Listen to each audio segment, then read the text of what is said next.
5/9/2025 வெள்ளிக்கிழமை. எல்லாரும் காமாட்சி தீபத்தை தொட்டு கும்பிடுங்க. இப்போ துர்காதேவி பாதத்தை தொட்டு கும்பிடுங்க.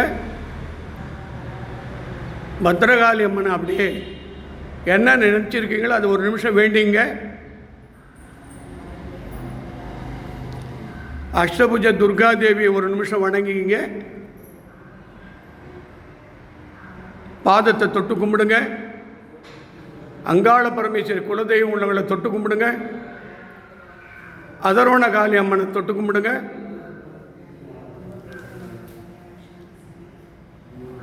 குத்து விளக்க ரெண்டுத்தையும் தொட்டு கண்ணில் ஒத்திங்க. சமயபுரத்து மாரியம்மன் குலதெய்வத்தை தொட்டு கும்பிடுங்க. மகாலட்சுமி குலதெய்வம் உள்ளவங்களை தொட்டு கும்பிட்டுங்க. பெருமாளுடைய அம்சம் மகாமேரு தொட்டு கும்பிடுங்க. செல்வத்தை வாரி கொடுப்பார். இப்போது உங்களுக்குள்ளே இருக்கிற 3 விஷயம் என்கிட்ட சொல்லியிருக்கீங்க. ஒவ்வொரு விஷயமும் பயங்கரமானது சொல்லியிருக்கீங்க.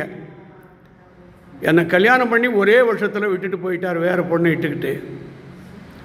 அதே மாதிரி பையன் சொல்கிறான், என்னை கல்யாணம் பண்ணி பொண்ணு என்னை விட்டுட்டு வேற ஒரு பையன் இட்டுன்னு போயிட்டா. இதுதான் இன்று 15% பேர் இந்த உலகத்தில் இளம் பெண்கள் இளம் மாணவர்கள் செய்யக்கூடிய கோரத்தாண்டவம். இது யாரும் தப்பிக்கலாம் முடியாதுங்க. நீங்கள் இப்போ வேணால் சுகமாக தெரியும். உன்னை சுத்தமாக காலி பண்ணுவாருங்க. உங்களுக்கு தெரியாது. பெண்ணாக இருந்து ஆணாக இருந்து தப்பு பண்ணிடலாமா? என்ன சுகம்? எந்த சுகம்? வாழ்க்கைன்னா என்ன தெரியுமா? ஒரு தாய் தந்தை எப்படி மதிக்கணும் தெரியுமா? ஒரு குலதெய்வத்தை எப்படி வணங்கணும் தெரியுமா? ஒரு தாத்தா பாட்டி எப்படி வணங்கணும் தெரியுமா? எதுவுமே தெரியாது. ஒரு பக்தி பாட்டு தெரியாது. தெய்வம்னா என்னன்னு தெரியாது. பொண்ணை கை பிடிச்சி இழுத்துக்கணும், இடுப்பில் கையை வச்சு இழுத்துன்னு போய் சாமி கும்பிட்ற. இது சாமி கும்பிட்றதா? பொண்ணு ஆணு தான் பெண்ணு நெத்தியில் குங்குமம் வைப்பா. பொண்ணு வைக்கிறான் ஏன் ஆண் நெத்தியில்? யார் சொல்லி கொடுத்தாங்க உங்களுக்கு? பயம் இல்லை, பக்தி இல்லை, உங்களுக்கு தெரியாது. இந்த மாதிரி தவறு செய்த பெண்கள்லாம் கர்ப்பப்பை இழந்துடுறாங்க, குழந்தை பாக்கியத்தை இழந்துடுறாங்க, தீர்க்க சுமங்கலி ஒரே வருஷத்தில் இழந்துடுறாங்க. பயம் இருக்கணுங்க, பக்தி இருக்கணுங்க.